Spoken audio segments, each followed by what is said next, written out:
Welcome to This Jungian Life. Three good friends and Jungian analysts, Lisa Marciano, Deborah Stewart, and Joseph Lee, invite you to join them for an intimate and honest conversation that brings a psychological perspective to important issues of the day. I'm Lisa Marciano, and I'm a Jungian analyst in Philadelphia. I'm Joseph Lee, and I'm a Jungian analyst in Virginia Beach, Virginia. I'm Deborah Stewart, a Jungian analyst on Cape Cod. And today we are going to try to call up a Jungian concept, active imagination. I'm aware that this is a core concept for Jung, hence very important for us to understand and perhaps for listeners to engage in. You know, it's interesting though. I think a lot of people are very familiar with the fact that Jung was interested in dreams and that if you enter into an analytic process that you'll probably work in with dreams. But I don't know that there's as much sort of general knowledge about active imagination. I think that it's the use of active imagination for some reason tumbled into the New Age community. And was used spontaneously but not attributed to him in a lot of different environments. So active imagination was something that Jung felt was one of the most powerful tools that he happened upon, and with the publication of the Red Book, became the cornerstone or the way that he accessed parts of his own internal wisdom, which shaped his own psychology. Should we try to kind of define it? Yes. What active imagination basically is, as I understand it, is a conscious intention to engage the unconscious in waking life by focusing on something and then letting that something have a life of its own. Jung writes a letter at some point to a man he identifies as Mr. O, who asked him about what is active imagination. And Jung says something like this: call up an image, any image, such as that yellow mass in your dream last week or at some time. Just attend to it, focus on it until it moves or does something of its own. So you're calling up the autonomous capability of the unconscious, which ego can then observe. Yeah, that's really helpful. And one of the applications of active imagination, which I am more focused on, is the use of that within the dream, which Jung sometimes referred to as dreaming the dream forward. And dreaming with eyes open, letting the fantasy life unfold before consciousness, so that you basically have two systems running. You have your waking consciousness and observing self, and you have the dream happening at the same time. It's a little like lucid dreaming, but it's less passive than what you dream during the night. I'm feeling like I want to lift up this little piece that feels like an implicit part of active imagination is I can become aware of a different sorts of levels of consciousness. You know, I can have this very kind of surface every day what I'm used to, sort of my own thoughts, often kind of running on autopilot or whatever, sometimes more directed thinking. And then I can, with some intention, let that go and sort of, it feels like a dropping in and sort of attending to. So it feels like entering a receptive state where I just observe for a minute. And that is a place, obviously, that is sort of invoked in active imagination. You sort of consciously work in that place. But the thing that I think is interesting about it is I access that place a lot when I'm working with an analysand.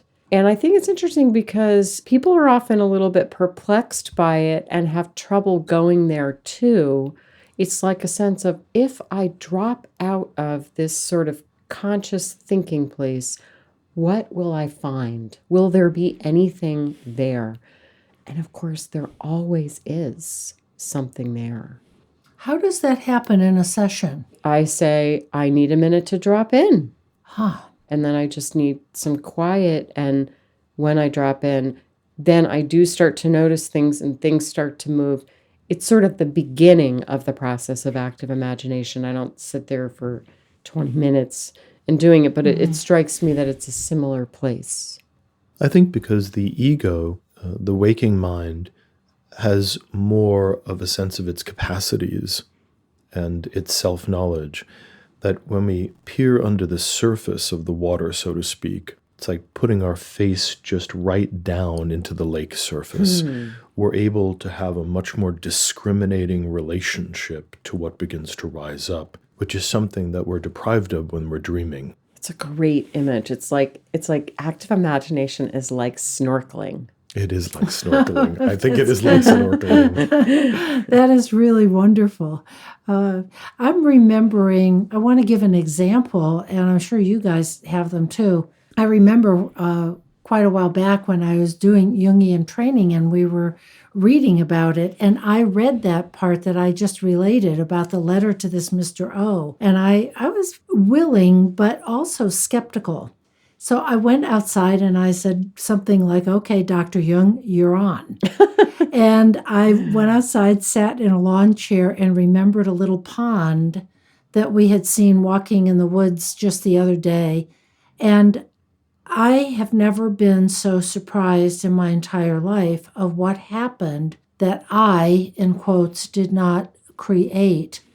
But what is important about it was not just the frog and all else that happened, but that it was so important. It created a new situation, which is what Jung says active imagination can do. It was powerful, and I took it seriously and worked with it in analysis, worked with the image that came up. So it's not daydreaming, it's not just fantasy. It's a part of oneself that will rise to the surface, and we need to be willing to really engage it. And it was a real gift that this works, it happens. We can ask for it, and we must be willing to truly receive it. I think that's the right attitude, to take it seriously. I think one of the challenges we have in the beginning of when we introduce active imagination to a client, often the images or feelings or insights that rise up are dismissed. And the phrase which I know I can feel frustrated about is when people say, oh, that's not real, or oh, I just made that up, or how do you know it's real? And it takes a while for people to have a sense of trust in the unconscious. Yes. And a sense that the unconscious is autonomous. I think people defend against that discovery, that realization, because it kind of freaks them out a little bit in the beginning. Yeah, I'm thinking about it. I think there's a particular way that I use active imagination sometimes in working with dreams. And I'm reminded of this book by Jungian analyst Robbie Bosnack, where he talks about, these sort of absolute objective reality of these different figures in the dreams. He really sort of relates to these different figures as if they were sort of different people with their own mind in the dream. And sometimes someone will bring me a dream and I'll just sort of have this sense that we really sort of need to hear from one of the players in the dream. And I'll kind of ask the person, I'll say, if you can, drop back into the dream and sort of experience it through the frightening old man's eyes. Tell me what it looks like. And what I will do while they do that is I will try to experience the dream with them from that other perspective. And the really interesting thing is, much of the time, something surprising will happen for me. I will learn something I didn't know. And when my Alexandra surfaces, and maybe she'll pop back up and say, oh, I realized, he really just wants to warn me about something. And the striking thing is, most of the time I've had the same experience that my Alexandra's had, that I got the same thing. Not always, but a striking number of times it'll read that way to me too, when I sort of inhabit the dream from this other perspective. And that brings up an issue of a kind of shared field of consciousness that can sometimes happen in the room when both the analyst and the analysand are in the deep place, are down below the water, so to speak. some analysts really encourage analysands to do active imagination in the room. Do you have a feeling about that? Is that something that you do? I find that in the beginning, when I introduce a client to it, it can be helpful to even guide them through it, almost like a hypnotherapy session. It can give them some courage if they're really anxious about it. It can help keep their focus so they don't drop into a sleep state, and can help validate what they're experiencing. But I do think passing the technique onto the client so that they can then own it and do what they need to do with it is important. I will add to that sometimes asking a client or encouraging a client to see if there is a physical feeling that comes up in him or her while in that place. Let's pick a dream image we'll take the one you gave, Lisa. Let's say that it's an old man that the dream ego experienced as off-putting. So in that place, what is the physical feeling that you can perhaps sense? Is it something in the chest or a tightening of the jaw or your shoulders? And see if something like that comes up and if that part of you can speak. Or see if another image comes up of letting something arise in you as you speak from that place of the off-putting old man. And very often people will report a physical sensation that helps give access to feeling and kind of dreaming the dream on. Yeah, it's so interesting how these images kind of have almost like a correspondence in the body or something. Yes. Or have their roots in the body or something. I think that happens with a certain category of phenomena. I think that one of the ideas Jung brought forward is if an image is not properly symbolized in the psyche, that the psychological energy of it will fall into the body to be contained. So the fact that a sensation is showing up in the body instead of the imagination lets us know that bringing it to consciousness, bringing it to image and language is essential to get the tension and the potential difficulty that can cause in the body. There's a sense that they're not really supposed to be residing in that somatic level. Yes. But what we're saying here is that in our practices in our office with dreams and imagination is how experiential these processes are. We live into them. We embody them. We symbolize them. It's evocative of feeling. And so we're this connection that we hope to engender in our analysands with themselves actually happens experientially. This is not an intellectual only process. That you raise a point, though, that some people have a harder time entering this space of active imagination. If they might be strong thinking types, they might not be able to access that, or they may discount it, and say, was it you, Joseph, who was saying, oh, it's not real, I just made that up. So it is experiential and it can be difficult to reach for some people. Absolutely. And I think we all have mixed feelings about it, ambivalence of we would like something wonderful and magical to happen that puts us in closer touch with a part of ourselves. And this autonomy of the unconscious is also hard sometimes for ego to accept. Ego really wants to hold on and be in control and run the show. Sure.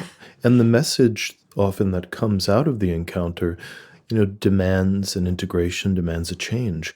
I'd like to share briefly an active imagination I did probably 30 years ago that I still remember very vividly that brought me an important change, particularly in my professional life. And at this time, I was not trained as a mental health worker, but I knew about active imagination from a friend who was a Jungian analyst, and it had just been shared with me. So I had a recurrent dream that was very distressing to me. And in this dream, I would be asleep and I would be awakened hearing someone trying to break into the front door of the townhouse that I lived in. I would hear them break in, and I would hear them creeping up the stairs. I would be so distressed, I would reach over to my bedstand, where I would miraculously find a weapon, and then I would be sitting there frightened in the bed, waiting for them to get to the top of the stair when I would shoot them to defend myself. I don't even own a gun. It was a very different aspect of myself and an environment that I've actually never experienced or lived out. So the dream was happening over and over and over again for weeks. I wasn't in analysis, so I was lacking any support around it. So luckily, this friend of mine who was an analyst said, well, why don't you just imagine, relax, and imagine yourself returning to the dream. Imagine the dream starting from the beginning. And then when you get towards the end of the dream, see if you can engage this image of the intruder in a kind of dialogue. And then just see if something autonomously happens that's different. So I did that. I relaxed. The intruder came up the stairs in this deep imaginative process. And instead of shooting this internal intruder, I asked him, what are you here to teach me? And then this very vivid, it felt very much like a lucid dream occurred, where I was escorted with him out of the home, walking down a street. It felt like it was 3 o'clock in the morning, that very still part of the night. And he turned to me in a very fraternal way and said, you're not living your life correctly. You have got to reach into life and take what you need and take what you want and really go for it. And then he just kind of left. I never had the dream again. And then as I've reflected on that over many years, I think I know what was happening in my life at that time in my early 20s is that I was excessively passive. I didn't really understand my presence in the professional world. I wasn't advocating for myself in terms of salary and other worldly needs that were reasonable for me to ask for and advocate for. And those qualities of self-advocacy and setting strong goals and pursue them actually emerged in my personality over the next few months. And I saw a rather remarkable positive change in how I was living. That's a really interesting story. I'd never heard that before. And one of the things that strikes me so much is I very much think of you as a person with good access to your aggressive capacity to advocate for yourself, to set goals. I mean, those qualities. I mean, I was actually surprised to hear that you were passive because that's sort of just not how I see you at all. So that's really interesting. So I've become the guy that broke into my house in a certain regard, which is really part of this work, that highly assertive part of my own psyche was demanding an opportunity to be incarnated. And to my benefit, my life, I don't feel at that time in my late 20s was working very well. Well, the interesting thing about it too is that in the dream, the guy sneaking up the stairs kind of was an image maybe of this aggressive capacity. And he was sort of provoking in you an aggressive response, right? Because you were reaching for this gun in the dream, but it wasn't the right way to orient or to muster that aggressive capacity. It wasn't generative. Yes, and at that point, my ego was so defended against whatever this insight was that I wanted to destroy it. And we see this now in our clients, that for whatever reason, that self-assertion seemed threatening to me. Right. At that point. And I think what happened is I had inherited a very transcendental spiritual attitude about the world that made me very anxious around getting paid for my work. It made me feel kind of disembodied and almost sacrificial in a way in my life, which I think I inherited from being raised in the Catholic Church, or my interpretation of that as a child. I'm thinking about the intruder, too, as part of the unconscious and how we defend against these places in the unconscious. And that, the first reaction of your dream ego when you had the dream repeatedly was to destroy it. And how hard it can be to really welcome in those unwanted parts of the unconscious because of our upbringing, culture, values, all those things that are inculcated in us, to say, okay, you can come in and tell me what you want. And teach me something. And teach me something. And so no wonder the ego, including the dream ego in your repeated dream, is defended against this. And how magical and life-changing it can be. Jung calls it a new situation. You were in a new psychic situation after your active imagination. Absolutely. So I'm wondering, if someone's listening out there and they think, oh man, this sounds really great, I want to try it. Like, what advice would we give to someone who maybe hasn't done active imagination before, but would like to try it? I mean, we've done a little bit of that, but I'm wondering if we can provide a little more context for someone. How would you go about doing this? The first thing I'm thinking of is a Jungian expression that many people quote, which is to turn a friendly face to the unconscious. And essentially, friendly face. When I did it, I hoped that something would happen. I wasn't sure that it would. I was kind of skeptical, but I was hoping. So to be receptive would be a good starting attitude.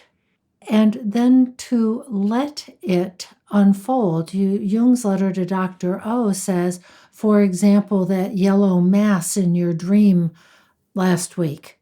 So it doesn't have to be something big. Does it have to be from a dream, Deb? No, it does not have to be from a dream. The image that I selected, and it rose right up, was the image of the pond I had seen a day or two ago on a walk through the woods. A very small pond that felt like a little magical treasure there in the woods with watercress growing around the edge. And it turned into the face of a woman with watercress as hair. And then it unfolded from there. And also to maybe not give up if nothing really happens the first time. Yes, it really is an art. Much like our friends that meditate, that there's a way in which the ego, the conscious mind, has to relax down to a very specific level in order to be able to see and interact with the images without actually yielding into sleep. And that's a kind of art. Can you say more about what are the specifics of relaxing down into? Well, I'm not aware of Jung giving any specific instructions about that. But I can say that in my practice, I might send somebody home with something as simple as a rhythmic breathing exercise, to simply listen to the ticking of a clock, to inhale in on 6 seconds, hold 6 seconds, and exhale out 6 seconds, and then repeat that several times. And sometimes simply regulating the breath can be enough for people to relax. I often ask them to do it in a seated position, but leaning back, perhaps on a couch or an easy chair, so that they can relax. But if they're not lying flat on the ground, they're less likely to just slip right into sleep. And I found that to be really effective if people will just stick with it. So there it is. Stick with it, experiment, see what works for you, because the unconscious really is there. Yes, it really is. It is present. And it may take a little experimenting to access it and to create the dialogue, but stick with it. As with so much else in life, persistence counts.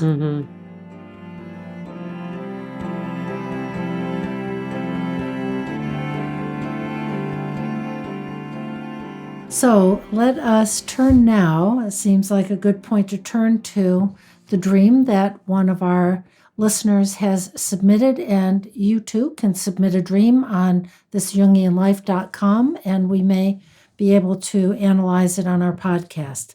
The dreamer here is a female. She's in her late 40s.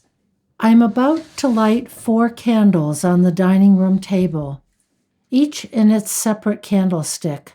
They are ivory-colored tapers and are about 2/3 consumed already. 2 of the burned wicks are quite short, and 2 are long, curling at the top. I am arrested by this fact, as it seems significant, and I'm afraid of getting it wrong somehow.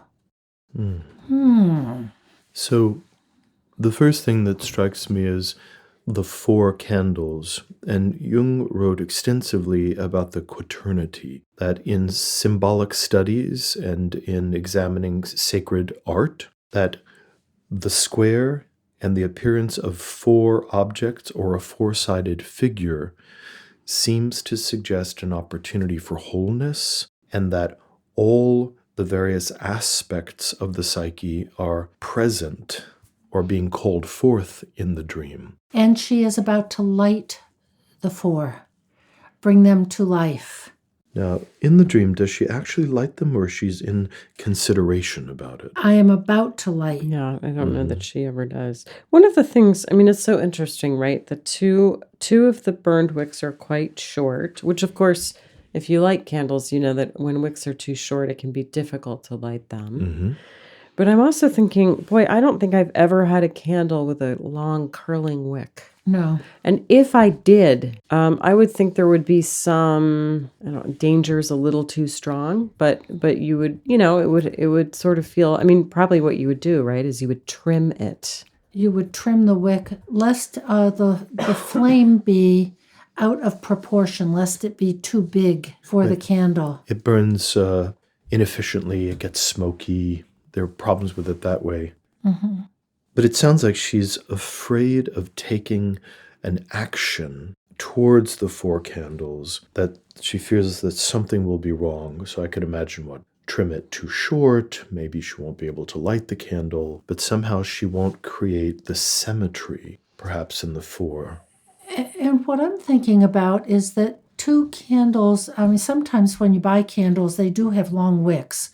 Now, she says that they're ivory-colored tapers and about 2/3 consumed, but the time that one does have a long wick is when you buy two candles that are connected and you you have to trim the wick before you ever light the candle. And you can have a wick that is an inch long with two candles connected. And so it feels like two candles have been lit with short wicks, and maybe two candles never have been lit, because a lit candle cannot have a long wick. So I want to share, I have the portion of the paper that has the background on it, and I wanted to share that the dreamer is 48 years old, and here's what she says about context. She says, "I have been thinking about the passage of time, not so much with dismay, but with a sort of wonder at the idea of simultaneity and time as an illusion." And there's this sort of sense of maybe, our candle burns down. And these candles are about 2/3 burnt down, and it's out brief candle, that we've only got, the image of a burning candle as that's how long our little light shines for. Yes. So referencing mortality, obviously. Yeah. And I'm thinking about the contrast between two candles where the wick is short and two candles where the wick is long, that is there some potentiality there that has not been used in the two candles with long wicks? And it's so interesting because my reading from the language is that all of them have been 2/3 consumed. Mm-hmm. So it doesn't make sense that you'd have a long wick with a candle that's been consumed. There's some kind of paradox there or something. I'm paying attention to the feeling tone here of I am arrested by this fact of something stopped. What does the word arrested really connote? Something's locking her up inside from proceeding. Been stopped. And when we're arrested by the police, something is stopped. Arresting can also carry this connotation, though, of being sort of stopped in wonder, like, wow, and that's arresting. She says, I'm afraid of getting it wrong somehow. And so there's a dubiousness. I'm arrested. It seems significant. And I'm somewhat afraid of getting it wrong somehow. So what I'd like to offer is taking this and putting a purely psychological lens on it. So in the idea of the quaternity, Jung would often want to talk about the four functions. This idea of feeling and thinking, intuition, and sensation. And this is really stepping way, way back from the dream. But if the dreamer is somehow symbolically considering the 4 primary functions of the personality, and she is considering the fact that they are not perfectly balanced, and is wondering about trimming or truncating or affecting some part of her personality, and she is chastened by that. Something inside of her wells up in the ego saying, I'm not sure I'm going to do this right. Or what I would say is, not even really sure it should be done. In a certain sense, is the ego trying to do something inside of the character, inside of the person, that maybe should be left alone. And I am reminded of the myth of Procrusteus. So in the idea of the Procrustean bed, that in the path between Athens and Eleusis, which was the place of sacred initiation, this figure, Procrusteus, had formulated this iron bed. And as travelers would pass from Athens to Eleusis, sometimes he would be able to lure them into this bed, and he would lock them into it and cut away any of the parts that did not fit the Procrustean bed, and or brutally stretch parts that were not long enough. So this is really, I think, a powerful metaphor around forcing something to fit some preconceived idea. So what I see in the dream is that the ego is deciding maybe something should be trimmed in the quaternity, and the spirit of something else arrests her and causes her to have to question her impulse to want to trim off part of the quaternity rather than perhaps let it burn down in its own way or be somehow guided by another process that isn't part of the ego. I like that, and I'm also back on your idea of typology and the 4 ego functions, and the feeling at the end of a kind of self-doubt. I don't know what to do. I'm afraid of getting it wrong somehow. At the 4 ego functions, there are 2 rational functions and 2 non-rational functions. Sensation and intuition are the non-rational functions. Doesn't mean that they're not real, but it's how we perceive the world. We don't question our physical sensation just because it's not rational. And then the 2 rational are decision-making and valuing functions of thinking and feeling. I wonder if there is some way that needs to be rebalanced, and she's not sure. 2 wicks are short and 2 are long. Something's a little out of balance within the quaternity of the image of wholeness. But it's the ego that thinks they're out of balance. It's the ego that's deciding this should be symmetrical, and I think we should be very suspicious of that. Oh, I see okay. There is that, and there is also, is something out of balance? Yes, because that's true about us. That's why we have a typology. I am an ENFJ, which means that those tapers might be longer, or those wicks might be burning brighter, and the other functions are burning lower. Yeah, I think that sort of the typology angle is interesting. I got to tell you, it's not really working for me. I think that's all. I get it, but it's always felt a little, I don't know, artificial to me. But there's something about sort of the lighting of the candle, the kind of passing on of maybe a divine presence, or sort of lighting the taper of consciousness. Jung had that dream about his little light. Oh yeah. That and it's sort of that's our precious consciousness that we have to sort of tend to. And candles and can have a tremendous symbolic significance. But she is about to light the candles, and she's afraid of getting it wrong somehow. So maybe part of it is what's stopping you. It's funny, I'm having trouble sort of resonating really on a feeling level with this dream, but I'm curious about it. But I feel like I'm not able to totally enter it on a feeling level. I don't know if... Well, something that was evoked when you were speaking earlier was the idea of lighting the Shabbat candles. Yes. And that is a way of bringing this divine force into the home. And if we were to use that overlay, the magnitude of that gesture. Yeah. That if it were, and of course we're kind of making up a story without her here, Yes. but if it were to set in motion, the evidencing or the presence of the self, Yeah. Okay. then one should take pause. Yeah. Jung often talked about feeling quite cautious when it felt like the self had become active in a person's psyche because of the amount of tumultuous change that it could demand. Yeah, that's hitting closer to me. I think the idea that in lighting a candle, and of course, within the sort of ritual tradition of lighting the Shabbat candles, but even just in a secular sense, there is something sacralizing about if you're going to have dinner, and let's light a candle. You are inviting in something, and that she hesitates maybe indicates an awareness of how big that is. That you do approach this with some trepidation or some caution or carefulness. So in that way, the care would be showing up in preparing the candles to be lit. Right? That's the moment. I agree that this is a hard dream to enter into. I'm paying attention now to 4 candles on the dining room table. And your image of the Shabbat candles, my images of a special holiday dinner with family, that it's Thanksgiving perhaps, or someone's birthday, some special occasion of lighting candles.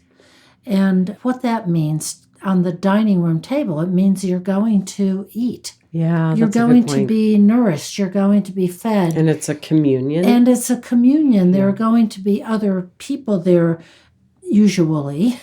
I suppose you could have candles when you're dining alone. But the implication is something special is about to happen. The candles don't get lit, and she is arrested by this fact, as it seems significant, and I'm somewhat afraid of getting it wrong somehow. So the feeling I'm getting is one of hesitation. Hesitation. Yeah, I think that's right. And what I think we can all imagine is that she is about to set something in motion by lighting the candles, whether it's the meal or a sacrament or a religious experience, but the lighting of the candles sets an active process in motion. And she feels arrested in that she might get it wrong. And it actually reminds me a little bit of our active imagination comments earlier about the way in which people can feel very hesitant to engage things in the unconscious or to set psychological change in motion. And does she need to be companioned by her analyst? Or does she need to be heroic? Or could she engage in an active imagination in which she lights 4 candles to see what might come up in her? Yeah, very good.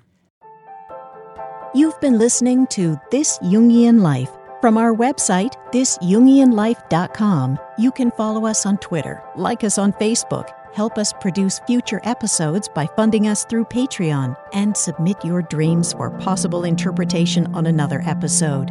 We'd like to thank our listener who shared a dream for today's show and hope you'll let us know what topics you'd enjoy hearing more about. Until next time, keep living this Jungian life.